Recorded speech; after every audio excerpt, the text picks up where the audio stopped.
So one of the reasons I'm liking running my hand-fired Harman furnace in the basement is this is what the Axeman Anderson's been spitting out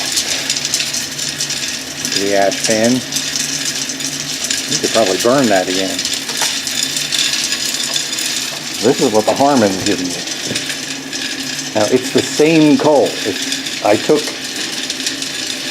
the same pea coal out of that bin right there, and I've been feeding it into Harman for the past few days, and wow, what a difference. This is like powder.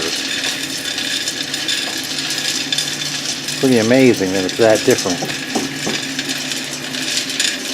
So it just seems like the Axeman doesn't hold on to the coal long enough for it to actually get burnt. So the new plan is to just set the ashing temperature really low. I have it at 90 degrees right now. We'll see if it holds on to it longer and burns it up better. I don't know. There's a new ash pan in there, so you can hear the coal clunking down into it.